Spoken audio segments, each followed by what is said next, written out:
Estoy muy emocionado de lanzar The Wellness Business Lab, un ecosistema de emprendedores y emprendedoras en las industrias del bienestar, un espacio para aprender, conectar y desarrollar nuevos modelos de negocio que permitan reinventar la misma definición del bienestar. El programa empieza en octubre del 2025. Para más información, ve a wellnessbusinesslab.com. Una de las cosas que yo no sabía cuando yo tuve cáncer es que yo no sabía vivir y le tenía miedo a la muerte porque me había perdido la vida.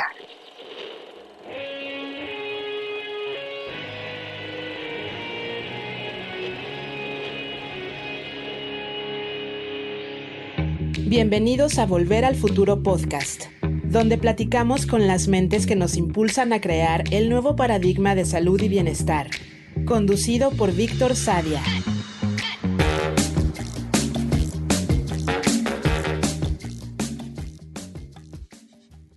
Carla Méndez Lossi es doctorada en Biociencias Moleculares, máster en Biotecnología Vegetal, máster en Educación y licenciada en Biología. Es autora del bestseller Despídete del dolor y directora académica de programas universitarios en salud integrativa. Su enfoque une ciencia, conciencia y estilo de vida. En este episodio hablamos del dolor crónico y del lugar que ocupa en nuestras vidas, de la inflamación como síntoma físico y emocional, de la desconexión entre la medicina convencional y la experiencia del paciente, del microbioma, la epigenética y de la relación entre trauma y cuerpo. También de la necesidad de integrar ciencia, conciencia y estilo de vida sin caer en soluciones simplistas. Carla vivió un cáncer joven y desde entonces no ha dejado de hacerse preguntas. Es una buscadora empedernida, pero busca no solo con la mente, sino con el cuerpo y también con el silencio. Muy buenos días, muy buenas tardes, muy buenas noches. Hoy nos acompaña la doctora Carla Méndez Lossi. Carla, gracias por estar aquí. Gracias, Víctor, por invitarme a este podcast. Hoy vamos a tener una conversación muy interesante. Hoy se aplica lo que yo todos los podcasts digo, buenos días, buenas tardes, buenas noches, y hoy se aplica porque para ti son noches y para mí son tardes. Así es. Lo bueno de las redes sociales es que podemos hacer esto. Quiero que me platiques, Carla, por ahí escuché en una conversación eso fue, tú me lo dijiste a mí, me dijiste, crecí con dos padres sociólogos y tenían una biblioteca de 40,000 libros. Y luego escuchándote en un podcast vi que mencionabas que a los 11 años leíste a René Descartes. Entonces, bueno, platícame de esa biblioteca. Yo no sé por qué me viene la imagen de la biblioteca de La Bella y la Bestia, cuando la Bella entra a esa gran biblioteca que la Bestia tenía para sí solo. Yo creo que me marcó mucho esa idea de una biblioteca así de grande. Platícame cómo fue la de tu infancia. Bueno, eso está idealizado. A mí me gusta decir que es una casa biblioteca y en un mundo donde mi padre era un académico de la universidad, le encantaba estudiar, sigue estudiando al día de hoy. Pero creo que es como generar conocimiento. Entonces en casa era una casa de muchas habitaciones. Yo vivía en Maracaibo, yo nací en Maracaibo, Venezuela, pero nuestra casa era bastante grande. Y había una habitación con libros, habían salones con libros, habían armarios con libros. Entonces por donde sea que tú pasabas siempre te ibas a tropezar con algún libro de cualquier cosa. Desde novelas, desde ciencia, teoría del universo, incluso hasta cosas del tarot, o cosas de las ciencias así como curiosas, ocultas. Mi padre es y sigue siendo un lector muy ávido. Y básicamente la historia de cuando tenía 11 años leía a René Descartes es que yo me cambié de colegio, ¿ok? Yo estaba en un colegio de hasta los 10 años o así, era un colegio muy de estilo Montessori, ¿ok? Vamos a crear, vamos a estar haciendo cosas, pero luego yo con esa edad, mi papá también es muy científico, aunque es sociólogo, siempre estaba como en el mundo de cómo entender la ciencia. De hecho, él es epistemólogo, ¿ok? Entonces siempre nos hablaba de eso. Entonces las conversaciones que hacíamos del colegio con 7, 8, 9, 10 años era hablar de epistemología, hablar de sociología, hablar de cosas en el coche hasta que llegábamos al colegio. Cuando me cambio de colegio, que era ya como el instituto con 7 años, donde ya está todo el bachillerato, cambios de mentalidad, tuve una profesora que me introdujo en el mundo de la biología, ¿ok? Y la biología en ese punto era como lo más científico que veías en ese momento y dijo, hoy vamos a hacer el método científico. Cuando papá me va a buscar del cole y le empiezo a contar, bueno, hoy estamos viendo el método científico, me dijo, por supuesto, el método científico lo ha hecho René Descartes. Mi papá cerraba como un ojo, recordaba fechas específicas, es un memorizador excelente. Y dijo, yo tengo el librito en casa. Te lo voy a pasar. Y era un librito pequeñito, ¿ok? Me acuerdo de eso. Y confieso, a los 11 años yo lo leí y no entendí mucho, ¿ok? Porque eso estaba en un idioma así como que uno no entiende y lo volví a leer luego en la universidad, lo volví a leer un poco más adelante y cada vez con una edad diferente lo vas entendiendo mejor. Pero yo no solamente leía a René Descartes. Papá, como toda la casa era una casa biblioteca, de repente acercaba libros a la puerta de mi habitación. Y de repente aparecían nuevos libros allí justo al lado de la habitación donde podían ser todo tipo de libros. Libros de naturaleza, de repente libros hasta del récord Guinness. Algún momento dejó algún libro del récord Guinness para que leyéramos al respecto. De matemática también dejaba, pero sobre todo con historias, ¿no? Y era como ir desarrollando esa curiosidad y creo que es algo muy importante que me ha ayudado a mí en mi proceso también de vida, saber que la curiosidad y que nos guste leer nos da conocimiento que podemos aplicar después en el contexto y el momento adecuado. Incluso si tú no sabes, pero si tú sabes buscar la información y sabes leer y sabes dedicarte y sabes hacer algo, es un entrenamiento, eso te puede salvar la vida. Yo siempre digo que a mí los libros me salvaron la vida, las redes sociales también. Por eso parte de mi misión de vida es entregar ese contenido también a través de mi libro o a través de las redes sociales. Entonces, yo lo que he recibido lo doy también. ¿Cómo entiendes tú la palabra epistemología? Wow, esta es una palabra bien compleja, ¿ok? Porque la epistemología, según mi papá, era como la base de la ciencia. Y cuando hacemos lo que es la epistemología, papá siempre se complicaba, ¿ok? Siempre se complicaba, pero yo creo que en el sentido más básico de lo que era la epistemología es cómo entender la base de la ciencia para, sobre todo el conocimiento básico, ¿ok? El conocimiento de la naturaleza. Es como los límites, la validez, y uno de repente va como creando espacios de, es que esto viene de aquí. Mi papá siempre ponía algún ejemplo, ¿ok? Él siempre decía, es el conocimiento y es el logro. Y esta forma de pensar del conocimiento y ponerlo en acciones, en logros, se puede aplicar a cualquier lado. Papá daba clases en la Facultad de Economía, pero tenía estudiantes de medicina, tenía estudiantes de, por ejemplo, arquitectura, tenía estudiantes de otras áreas de la ciencia, porque decía, básicamente la epistemología es como aprender a pensar, es aprender a utilizar el método, es aprender a ponerlo como en el punto, construir hipótesis, construir teorías, cómo ponerlas allí y luego validarlas con el propio método científico. Eso es lo que yo creo. No soy epistemóloga al día de hoy, pero bueno, creo que me ha quedado por allí. Excelente, sí. Sí, yo cuando pienso en epistemología pienso en los métodos que utilizamos para conocer, para aprender, ¿no? Y claro que por excelencia la ciencia ha sido uno de los métodos que al menos en Occidente se ha adoptado como el método reinante. Y sin embargo Sí, también siento que hay cosas que aprendemos que no dependen del método científico y que de todas por maneras supuesto, son completamente reales y verdaderas, que sé que nos meteremos en esto el día de hoy. Pero por quiero supuesto, retomar la sí. palabra curiosidad también porque precisamente la curiosidad es lo que nos abre a otras epistemologías. Y cuando me gustaría que me Sí, platicaras un poquito del cáncer, porque creo que también fue algo que en tu caso, cuando digo, yo ya te escuché un poquito de esa historia y si quieres darnos un poco de contexto, pero en tu caso... El cáncer no nada más, o sea, fue un despertar de muchas maneras, pero sobre todo fue un despertar que a través de la curiosidad encontraste otra forma de interpretar la realidad, la salud, la biología, la sanación, y que no necesariamente, no que esté peleado con la ciencia, pero que tu forma de conocerlo no fue científico nada más, no fue nada más leyendo libros, fue científico en el sentido de la curiosidad y de un método que se enseña a sí mismo, pero no adoptando conocimientos ya publicados, digamos, en la ciencia por allá arriba, ¿no? Entonces, platícame cómo lo viviste y cómo esa curiosidad y esa epistemología cambió gracias a un diagnóstico así. bien. Todo esto es un conocimiento de vida, ya que estábamos hablando de la epistemología, ese conocimiento y las diferentes metodologías. Yo con 30 años tuve un cáncer de mama, ¿vale? Y en ese momento estaba terminando mi doctorado en biociencias moleculares, algo que estudia la célula, estudia cuándo la célula decide vivir, cuándo la célula decide morir. De hecho, yo estudiaba los genes y la epigenética que controlaban esas decisiones en las células y es como una ironía de la vida de repente que luego te hagan los mismos exámenes genéticos que tú hacías en el laboratorio para ver si tú de repente tenías esas cosas en el cuerpo. Lo que significó el cáncer en ese momento era como el proceso en ese punto de mi vida era adoptar lo que yo creía que era correcto. ¿ok?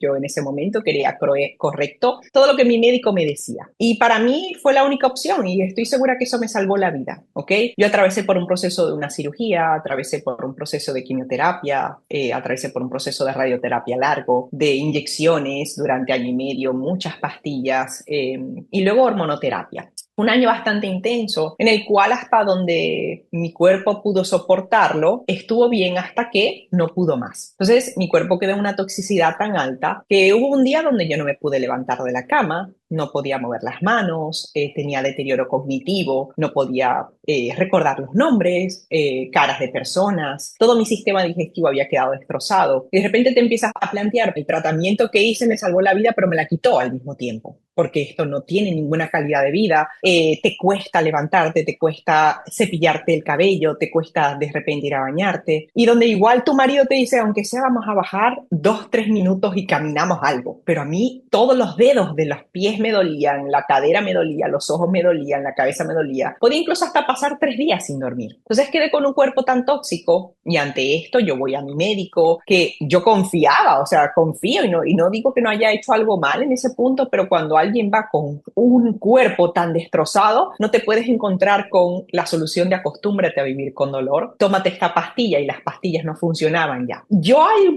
algo muy curioso en esta perspectiva de vida es que yo lo creí, porque fíjate el poder que tiene la autoridad de otra persona con la cual tú estás hablando y eso pasa muy a menudo. Tú tienes una persona frente de ti al cual le crees por la autoridad, efecto placebo, ¿no? Vemos cómo nos dice, cómo habla, cómo cosas y yo acepté eso, pero acepté eso porque me dije a mí misma esta es la moneda que yo tengo que pagar al menos por seguir viva, ¿ok? Y me reconocía como una víctima, me reconocía como una luchadora, me reconocía como alguien que pasaba un proceso difícil, pero hubo un día donde yo me cansé, a medida que pasaban los meses yo me cansaba de esa situación de víctima y yo me dije, ya yo no puedo seguir siendo la víctima, ya yo probé todo esto, me ha dejado de este punto de vista y no me ofrecen otra cosa. Entonces como científica y como de repente en ese punto donde ya yo no tengo nada más que perder, yo regresé a Dios, ¿ok? Regresé a Dios y un día llorando, rodillas en el suelo, o sea, mirando hacia arriba, dije, yo me quiero morir porque no puedo vivir de esta manera. Y cuando lo dices y conectas con la muerte, dices, esto es morir en vida, prefiero morirme ya. Pero algo en mí decía, tú tienes dos opciones, o puedes morirte o puedes decidir vivir. Y entonces yo tuve esa decisión y dije, yo quiero vivir, pero voy a hacer entonces absolutamente lo que sea. Y dije, Dios, mándame la información. Lo que sea que tú me envíes, yo lo voy a hacer. Y no fue algo como creer en milagros, no, sino que al tomar esa decisión y a nivel cognitivo, ver eso ya como una posibilidad, yo empecé a ver testimonios de otras personas que hacían otro tipo de cosas que hacían que el cuerpo funcionara mejor y que habían superado cánceres, que habían superado enfermedades autoinmunes. Y yo dije, ¿y por qué yo no lo puedo hacer? Vamos a hacer eso. ¿Ok?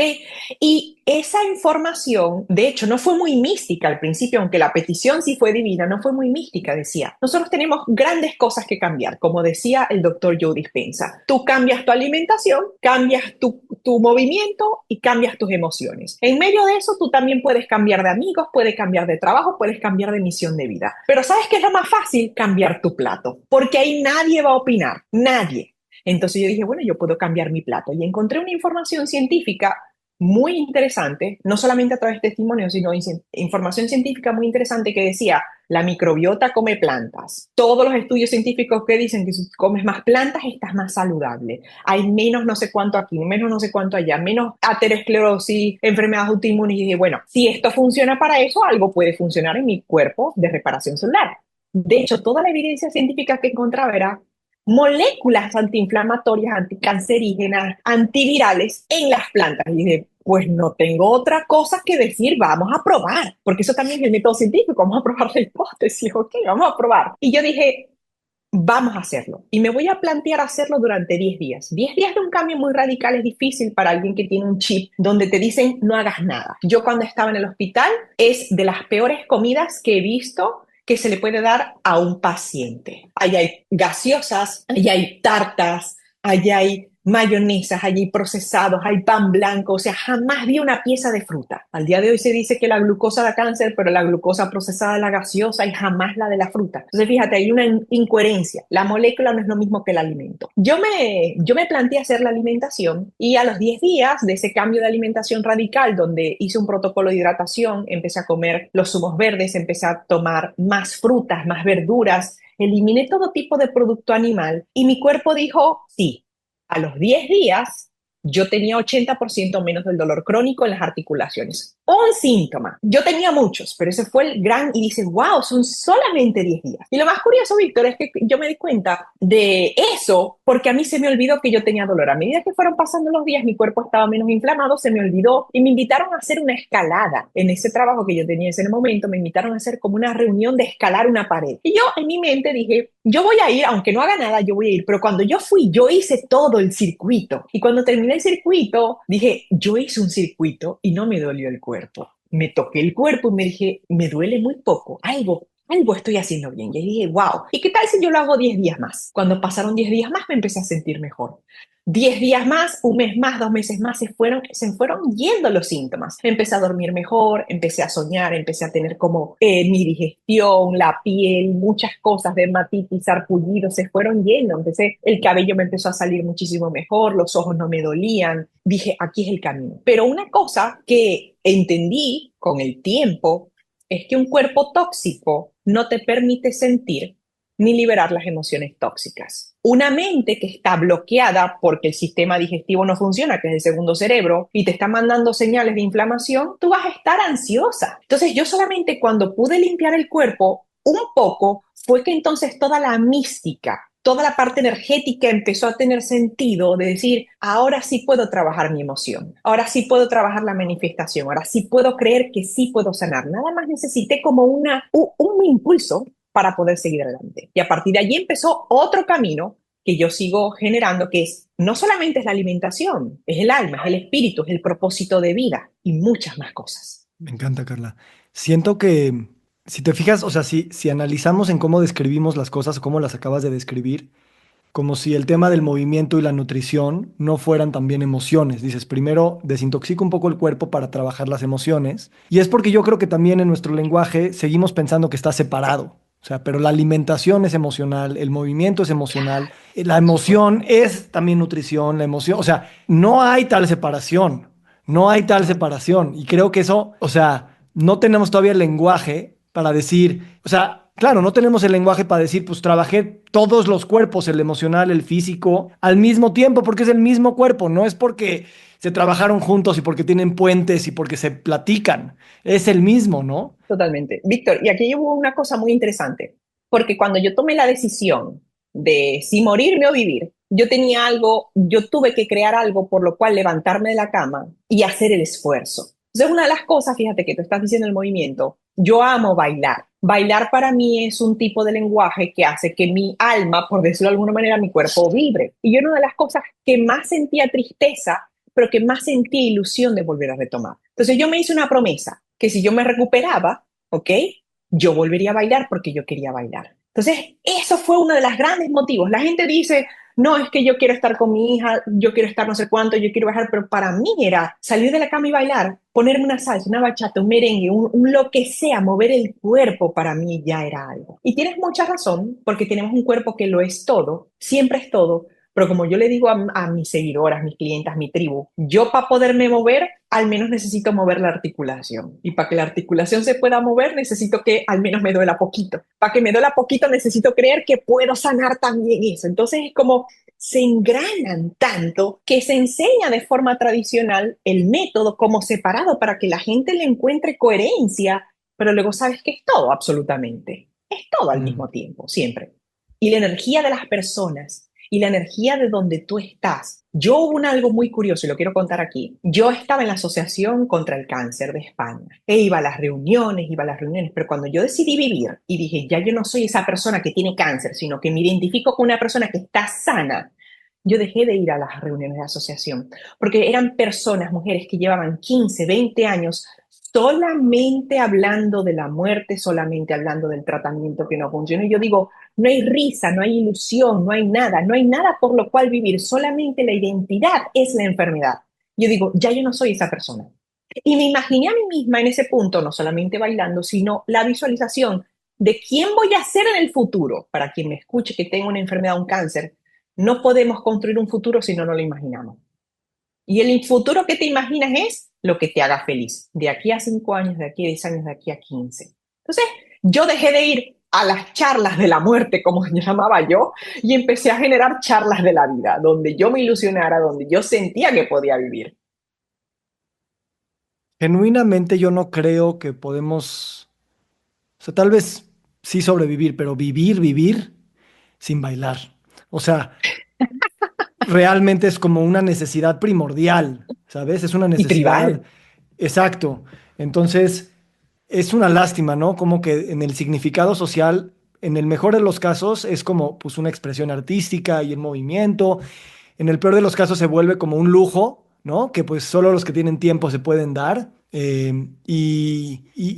A mí me da tristeza, o sea, a mí me da tristeza escucharte hablar de esto y yo seguir teniendo tantas barreras para bailar, ¿sabes? Como que tengo que construir el contexto correcto para poder bailar, cuando esto es algo que está disponible y que es necesario hacer demasiado seguido o mucho más seguido de lo que uno cree. O sea, como que glorificamos estas cosas cuando deberían ser la forma básica de vida. Por supuesto, porque sabes que creemos que nos van a criticar y que el baile es algo perfecto, pero el baile es como el lenguaje, te puedes equivocar y decir la siguiente palabra y decir, perdón, no era este, es el siguiente. Entonces tenemos como que el baile necesita ser muy correcto, pero el baile realmente surge como una necesidad de compartir, de tribu. Es compartir. Y a veces ni siquiera es compartir, sino sentir el cuerpo, la parte somática. Entonces a veces ni siquiera tienes que estar con alguien, sino hablar a través del cuerpo. Y a veces hablar a través del cuerpo es yo en mi cocina poniendo una radio o la música que me hace feliz mientras hago el zumo. Que bailo con alguien ya es un diálogo.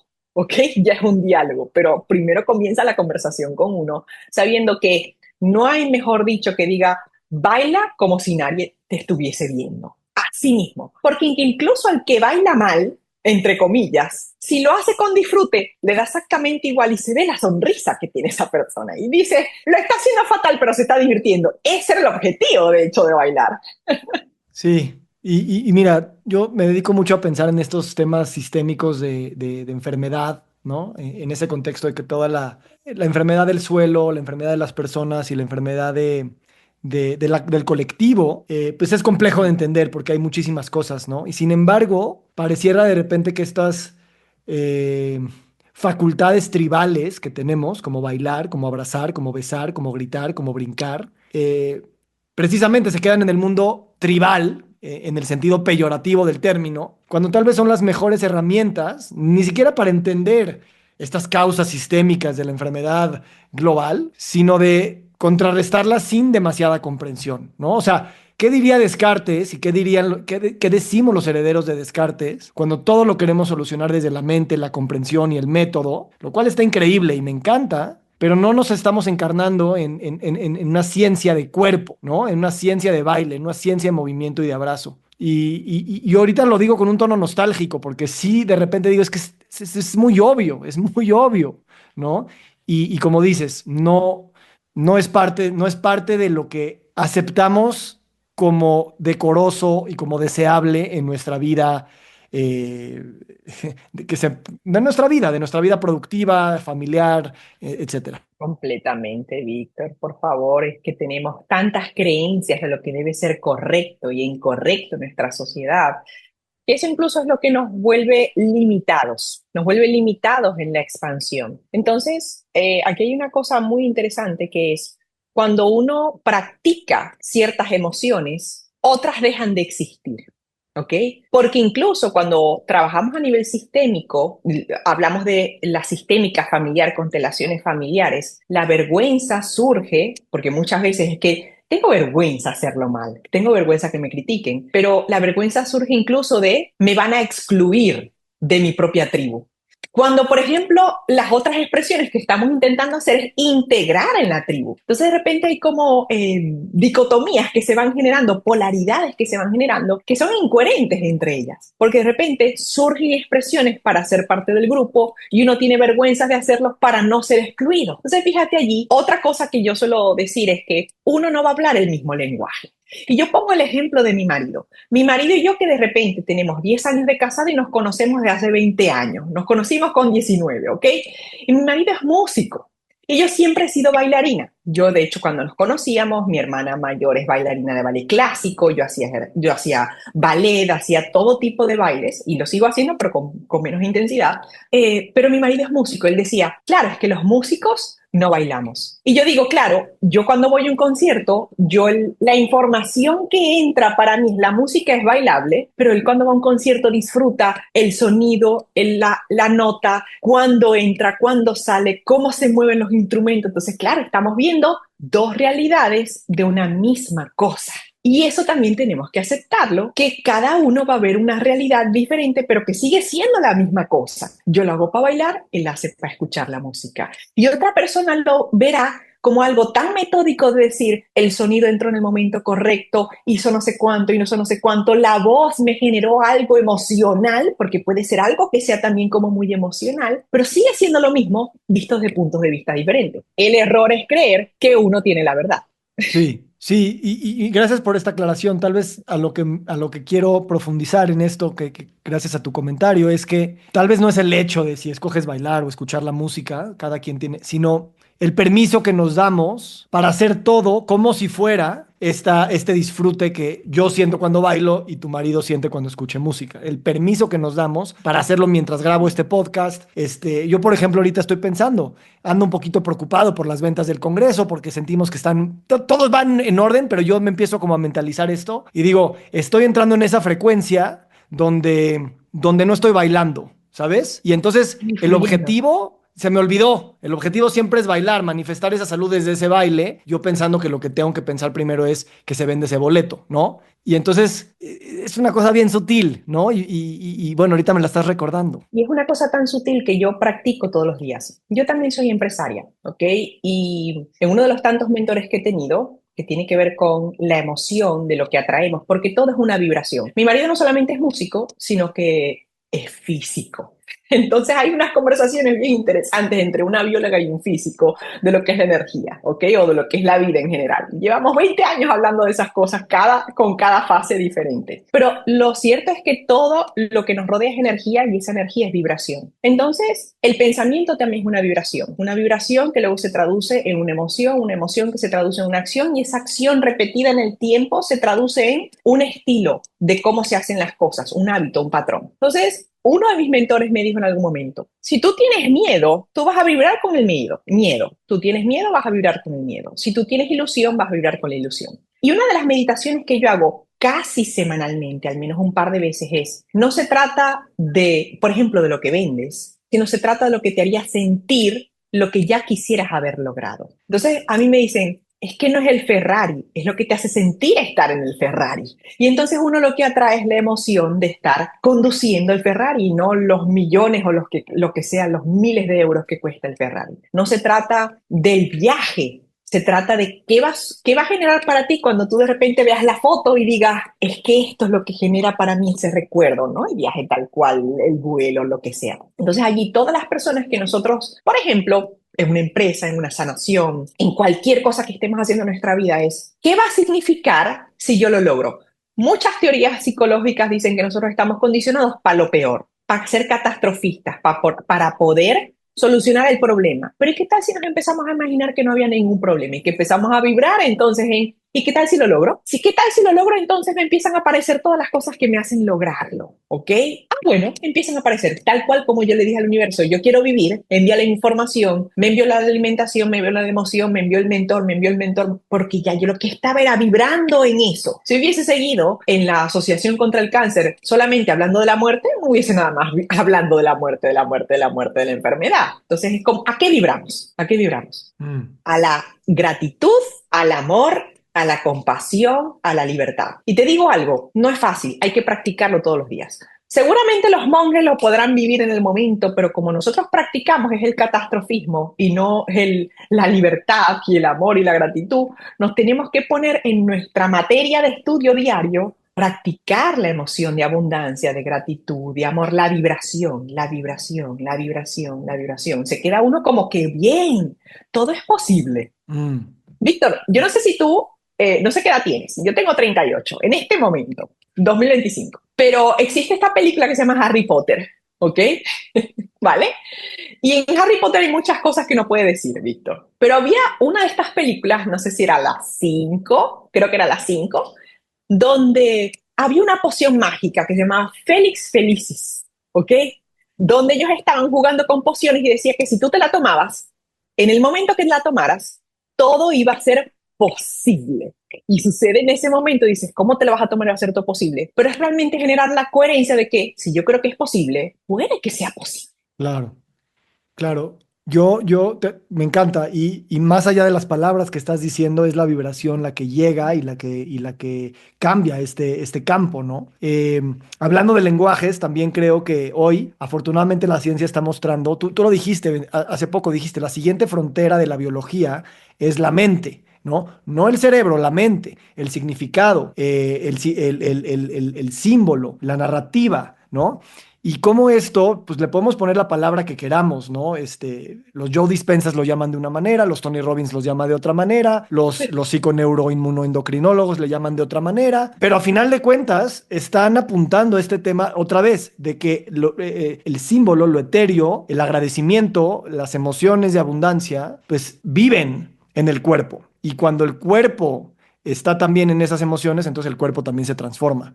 Y esto es algo que por eso yo valoro mucho gente como tú que pues crecieron con todos los títulos académicos que a veces la gente también requerimos, ¿no? Biología, Sí. educación, biotecnología, ciencias biomoleculares, o sea, subiendo la escalera académica para ganar el prestigio, las credenciales y la credibilidad y empezar a meter estas palabras que pueden sonar místicas y esotéricas bajo ciertos paradigmas de vibración y cosas así y mostrar que eso, pues llámale como le llames, es algo que ya está, o sea, que se está mostrando en la ciencia, porque esto en el cuerpo se siente, las culturas indígenas lo saben, no lo tienen que comprobar con que Nature y Science lo digan, ¿no? Entonces, ¿cómo ha sido para ti, Carla, dentro de tu identidad, que veo que siempre estás pensando en tu identidad, el hacerte un mix, así como tu playera de tantos colores, ¿sabes? Esto me gusta, lo incorporo, esto me gusta, lo incorporo, y entonces Carla Méndez Lossi se vuelve esa identidad que une muchas identidades y que se atreve a decir, esta es una identidad no nada más posible, sino sana, feliz, presente, abundante. Y te digo, lo hago porque me di cuenta en algún momento que ser solamente una identidad es aburrido.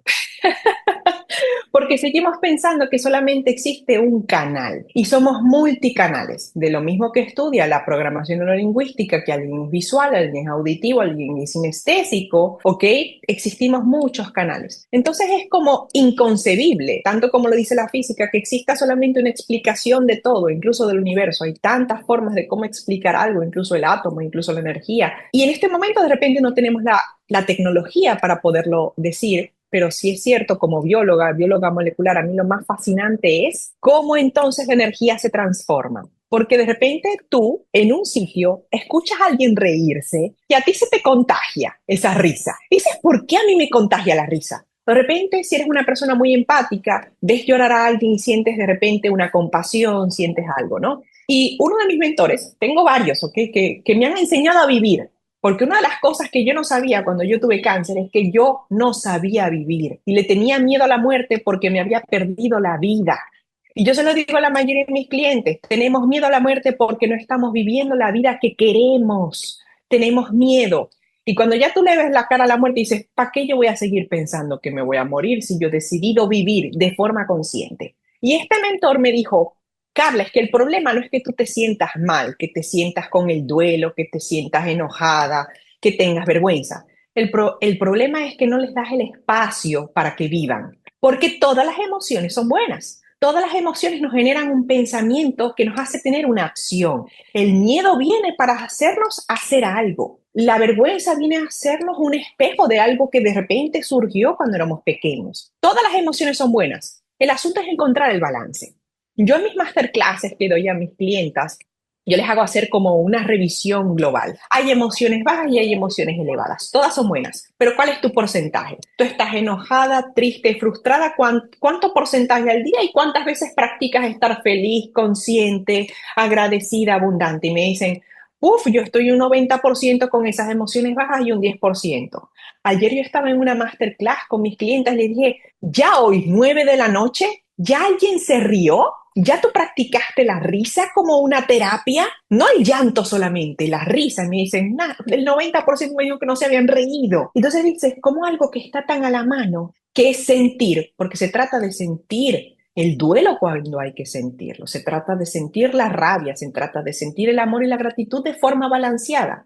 Los humanos venimos aquí para sentir. No solamente somos conciencia, somos emoción. Entonces tenemos es que oír a la emoción. Cuando tú tienes un dolor aquí en el estómago y te dices que es miedo y le das el espacio al miedo y le hablas como si fuese un niño con compasión, con amor, y le dices, te veo miedo, tú tranquilo, que yo te voy a cuidar, el miedo se va. Pueden haber muchas otras cosas por allí, pero cuando le das espacio al miedo de ser miedo y no atraparlo, sino soltarlo, darle libertad, incluso el miedo se va, la ansiedad se va, el estrés se va. Hay veces que nosotros trabajamos el tema del dolor. Yo me enfoco mucho en el dolor. A ver, yo de las consecuencias que me quedaron de los tratamientos contra el cáncer, Víctor, yo tuve migrañas y era horrible, no me encontraba nada en el cerebro, era algo bioquímico que pasaba en mi cuerpo, tenía artritis, tenía fatiga crónica y muchas otras cosas, pero tenía muchísimo dolor. Y me di cuenta que que el dolor incluso puede ser un 90% emocional, ¿ok? Yo ayer me di cuenta de eso, pero puede ser hasta el 100%, porque es lo que le ponemos allí. A mí hace 2 meses me atropelló un monopatín y se me fracturó el hombro. Yo tenía mucho dolor porque quien me atendió mal. Yo estaba en shock y me dijo, tú no tienes nada, vete a tu casa. No me hizo una analítica, no me vio, no me dijo, hey, vamos a ver qué está. Y cuando me la hizo, me dijo, te van a poner un tornillo, eso va a ser horrible. No era la especialista, pero me puso tan caótico lo que estaba pasando en mi cuerpo que yo me asusté. Soy una persona emocional, estaba en shock, normal, ¿ok? Cuando yo me di cuenta de eso, saliendo de ese shock, que yo retomé un poquito, un par de días, que ya había hablado con el especialista, que ya me había dado unas palabras, y dije, ok, vamos a trabajar la emoción. ¿Y sabes lo que tenía mi hombro? Tenía rabia de cómo me habían tratado. Y cuando yo le di el espacio a la rabia, y de todas las veces que yo había sentido rabia y lo liberé, el dolor se fue a cero en reposo. No tomé ningún fármaco. Ahora el movimiento, ciertas limitaciones, pero ya no había que tener un fármaco, era dolor por la rabia que se tenía. Estaba roto, sí, pero entonces la rabia me estaba diciendo, hey, aquí había que soltar, el dolor me estaba diciendo, aquí había que soltar una emoción que te la estabas intentando tragar. No, vamos a soltarla, vamos a perdonarla. ¿Y había rabia guardada de otros momentos de tu vida o era nada más de ese momento? Mira, yo una de las cosas más curiosas que he tenido que en mis procesos de sanación es que he tenido que ser una no paciente, he tenido que ser muy activa. O sea, lo contrario del paciente es la actividad, ¿ok? Y cuando yo me sentí por primera vez el bulto en el pecho, ¿ok? Con 30 años, yo fui directamente al médico. Yo soy científica, sé lo que podía hacer. Y a mí la primera médico me dijo, no es nada. Y yo me lo sentía en el pecho, me sentía el bulto en el pecho. Me hice unas pruebas, me dice, no es nada.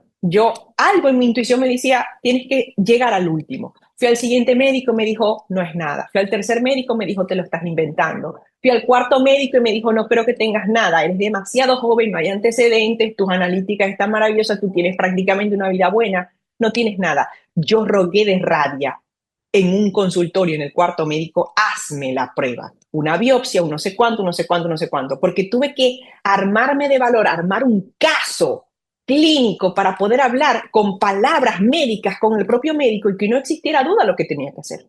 El quinto médico fue el que me dijo, yo me decía, Carla, tú sigue adelante. Puede ser que no sea nada, pero hasta que no te digan algo, tú sigue investigando. Pero siempre había la posibilidad de que sí y que no. Cuando a mí me dan el diagnóstico del cáncer, yo había la posibilidad de que no fuese nada. Yo fui sola, abrió una página, me dijo, siéntate, tienes cáncer. Te llamarán del hospital, adiós. Yo dejé de oír. Entonces fue una rabia acumulada de cómo te hace el profesional de la salud actualmente, te ve como un cuerpo, pero no como un ser. Entonces había tal vez un patrón que ahora identifiqué y que ahora estoy trabajando con mi terapeuta, de decir, tengo un tema como de que no me vean y que no me tomen en cuenta. Entonces ahora yo voy a trabajar eso. Lo pude ver ahora, donde vi esos 5 médicos que no me tomaron en cuenta. Vi estos médicos 2 que no me tomaron en cuenta. Vi otras cosas que no me tomaron en cuenta. Entonces ahora lo pude ver. Pero ha sido un proceso de años. De decir, aquí hay un patrón. Entonces vamos a soltar eso. Entonces la rabia era, yo quiero que me veas y me valides también de que si tengo dolor, de que si estoy enferma, tengo enferma y que me puedas ayudar. Te estoy pidiendo ayuda, no me descartes. Muchas de mis clientas, pacientes, como sea que se les llamen, como se quieran identificar, yo no las llamo pacientes porque no quiero que sean pacientes, quiero que sean activas. Van en la peregrinación de un médico que les dice, te estás inventando esto. Y no es por decir que no lo están inventando, porque la mente puede crear hasta el 90, 100% del dolor, sino que no estás validando y no estás dando herramientas para poder sanar. Y sientes sola y abandonada. Allí viene la rabia. Y cuando uno dice, es que no estoy sola y abandonada, tengo herramientas, sé cómo puedo actuar, tengo amigos que me pueden ayudar, kinesiólogos, no sé cuánto, entonces dices, suelto, sé que el médico que me atendió lo hizo de la mejor forma posible, no tiene un trabajo, no tiene un trabajo interno incluso de poder soportar. Y soy compasiva, porque ver pacientes horas, horas y horas, sin dormir bien, sin comer bien, sin tener rutinas de hábitos saludables, los médicos al día de hoy son las personas más enfermas que hay. Entonces, ¿cómo tú le puedes pedir salud y comprensión a alguien que tal vez no se la está dando? Porque no tienen ese entrenamiento y es el que se está haciendo ahora en el médico de estilo de vida. Generar un ser compasivo también con la otra persona que estás hablando. Gracias, Carla. Solo con intención de sacarle provecho a este tiempo porque estoy muy satisfecho con esta conversación, ¿sabes? Es bien bonito el tocar este espacio donde hay una comprensión más allá de seguirle rascando, pero para aprovechar el tiempo, ¿qué te es difícil hoy en día en tu vida? Es una pregunta bien interesante, porque cuando yo decidí vivir, yo decidí actuar. Y yo era una persona que antes tenía miedo a actuar, tenía miedo al que decían. Y eso, yo digo, mi miedo se esfumó, porque ya yo no tengo nada que perder. Entonces yo creo que lo más difícil al día de hoy, sin duda, sigue siendo el ir hacia atrás e ir sanando a la niña Carla, que de repente sigue teniendo espacios de miedo, pero que cada vez que la Carla adulta, porque ahora mientras yo más avanzo en mis meditaciones, entiendo que la línea temporal es que no hay líneas, es que ocurren de forma paralela, porque sigue existiendo la Carla pequeña, la Carla de 13, la Carla de 23 que se fue de Venezuela, la Carla de 30 o de 38. Entiendo ese paralelismo. Y creo que lo más difícil es como hablarle a la niña con amor y con compasión, porque si yo lo hago, significa que yo también lo tengo que hacer para mí. Entonces, lo más difícil es salir de esa posición de perfección, lo que te enseña la ciencia, que tienes que seguir un método, tienes que ser perfecta, pero también sabemos que mientras más nos equivocamos, más maestros somos en lo que hacemos. Entonces, esa es la dificultad de permitirse equivocar y no tener el miedo de hacerlo. Ahí estamos. Es un desafío, pero se puede superar siempre. Gracias. Se me hace un compartir muy vulnerable y transparente como lo has hecho a lo largo de la conversación. Y me haces también a mí reevaluar este tema de que tengo esta expectativa de que como puedo como superar las cosas, como ya del otro lado ya no voy a tener ese niño impaciente, herido con necesidad de reconocimiento. Cuando ya dé la vuelta a esto no voy a poder soltar la preocupación de la venta de los boletos. Cuando, o sea, casi como también una falacia muy bien construida de que se llega en vez de que se está en proceso, se vive el proceso constantemente. El tiempo se mezcla, se vuelve espiral y no es lineal. Y también la diferencia entre el yo adulto y el yo niño no existe, entre el yo principiante y el yo maestro. O sea, ahí creo que me diste un buen insight, ¿sabes? Porque es como lo que me está atorando es la expectativa de una cosa que es creada, es una construcción. Y ni siquiera, o sea, y eso es lo que me está atrapando a mí. ¿Sabes? Entonces me gusta mucho esto que dices que eso te cuesta trabajo, porque me refleja lo que a mí me está costando a mi trabajo en general, como que quiero como soltar, cuando en vez de lo que quiero es seguir agradecido de lo que tengo en proceso, es un gran privilegio, ¿sabes? Y sabes que a veces creo que no tenemos como la perspectiva. Todo proceso de cambio, de transformación, mm, pocas veces es una línea que lo petas. Pocas veces es algo, una línea rápida. Muchas veces es un pasito a la vez. Pero ¿qué pasa si uno es constante en ese pasito? Que de repente han pasado unos meses, han pasado unos años y tú ves atrás y dices, claro, la comparación de ese Víctor o de esa Carla de hace un año, de hace dos, de hace tres, de hace 10, es completamente diferente y fallamos en el reconocimiento. Muchas veces de venir de este tipo de profesión académica, lo que más se premia es lo que no se ha hecho. Y eso genera un bucle emocional de falta o pérdida. Siempre falta algo, en vez de siempre puedo traer algo adicional, siempre puedo llenar ya de este contenedor que está lleno, lo hago crecer, en vez de, es el vaso medio vacío frente al vaso medio lleno, ¿no? ¿Cómo empezamos a ver esa vida? Platícame, cuál es tu meditación favorita del momento? Tengo muchas, tanto que yo me permito hacer, ¿ok? Voy a confesar algo, me encanta el silencio, ¿ok? Me encanta el silencio, pero también me encanta la vibración. Y hace un tiempo descubrí un cierto tipo de sonido que genera un cierto tipo de coherencia cerebral hemisférica que se llama sonidos binaurales a través del Instituto Monroe. Y a mí lo que me gusta es poner ese sonido que genera una cierta vibración, lo más probable es que es un estado de coherencia alfa que va subiendo en estas ondas cerebrales. Y lo que hago es practicar en ese silencio, porque básicamente es como un silencio así, pensamientos, ¿ok? Entonces, esos pensamientos es lo que la meditación significa, es sentir y pensar una sola cosa. Y ese tipo de meditación me gusta mucho, ¿ok? Me gusta mucho. Antes era otra, pero la que hago ahorita es, entro en un trance donde solamente estoy y en el silencio incluso encuentro abundancia, incluso encuentro compañía, me encuentro a mí misma. Tengo otras meditaciones que hago que son curiosas, ¿ok? Pero tengo una metodología de conversación incluso conmigo misma. Y esa metodología ya la he practicado tantas veces que me permite avanzar y te la voy a explicar.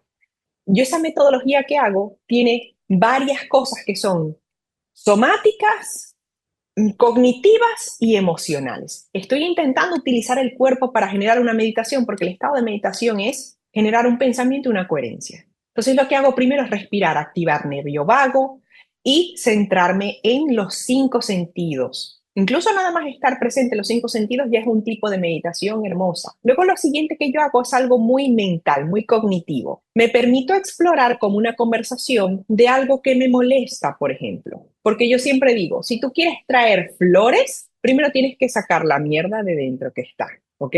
¿Qué pasa allí? Yo siempre nos van a pasar cosas, Víctor. Siempre en el día a día algo no nos vino bien, el día anterior, lo que sea. Entonces yo me permito, es como ver la caca que está dentro, el popó que está dentro. Me permito darle el espacio a esas emociones. Cuando surgieron, cuando voy, y luego como adulta me elijo, me digo a mí misma, yo elijo mi camino. Y lo veo como un GPS.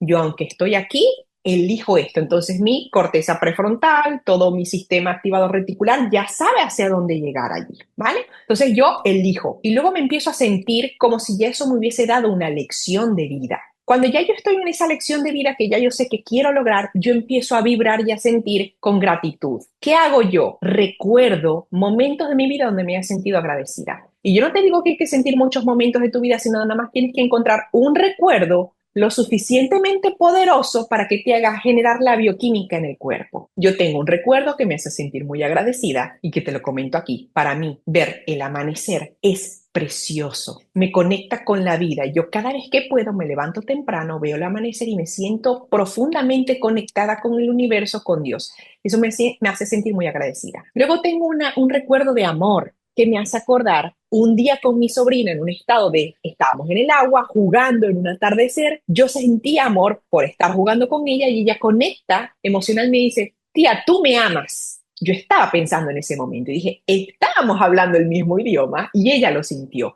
Y ese recuerdo lo llevo practicando al menos unos 4 años en esa misma meditación, me da exactamente igual. Y yo luego paso a la siguiente emoción, que es sentir compasión por mí misma de las cosas que no he hecho bien, pero que he hecho lo mejor posible. Y eso lo que hace es como, wow, esta conversación me permite avanzar, es muy hermosa. Pero mi misión es sentir. He sentido la caca, he sentido las flores, he elegido, y eso hace que mi cuerpo entienda lo que está sucediendo. Entonces son como dos tipos de meditaciones. Lo que sea que se diga allí es lo que necesita el cuerpo, ¿ok? Ahora, me encanta el silencio. Me encanta. Me encanta que son las 10 de la noche para ti y parece que son estás viendo el amanecer. Gracias por tanta generosidad y sobre todo o sea, hemos hablado 2 veces y sí, o sea, eres como de esas personas que me llega intelectualmente y me encanta todo eso, pero también pues con un grado de presencia muy, pues, pues muy genuino. Pues hay a una, no sé cuántos kilómetros nos separan ahora, 10.000 kilómetros. Es como si estuviéramos aquí y me estás contagiando. Así es que te lo agradezco mucho, Carla. Gracias, gracias. Gracias por la invitación, Víctor. Te digo algo, y a las personas que estén aquí, cuando uno encuentra, yo hago un ejercicio muy hermoso que se hace con una vela. Todos tenemos una luz interna, pero a veces la vemos apagada, pero la luz es de nosotros. Sin embargo, cuando vemos a alguien que tiene una lucecita encendida y nosotros seguimos teniendo nuestra vela, si nosotros nos acercamos lo suficiente, nada más necesitamos una sola chispa de la otra persona para encender nuestra propia luz. Entonces, una de las cosas que yo intento hacer a diario es contagiarme de las chispas de otras personas, pero también dar una chispa de vuelta. Así que honrada de estar en este espacio contigo hoy, encendiendo mutuamente las velas de los dos. Me encanta. Y también cuando alguien se acerca, tiene una playlist de Spotify con música impresionante para bailar. Así es que mándame la Buenísimo. tuya porque eso es lo que yo voy a hacer y yo te voy a mandar la mía también para que tú también te pongas a bailar. Por supuesto, por supuesto. Mi playlist de Spotify se llama Ser Feliz, con músicas bailables. Buenísima. Ahora mismo voy por ella. Carla, muchísimas gracias. Estoy muy emocionado de saber que vas a estar en el Congreso Internacional de Lifestyle Medicine en Ciudad de México. Y bueno, pues aquí nos veremos. Gracias, gracias por tanto cariño, sabiduría, presencia y también gracias por tu silencio. Gracias a ti, Víctor. Hasta la próxima. Nos encantaría recibir tu retroalimentación de estos podcasts para continuar generando contenidos que te sean útiles e interesantes. Si puedes, déjanos un comentario en la página web victorsaadia.com.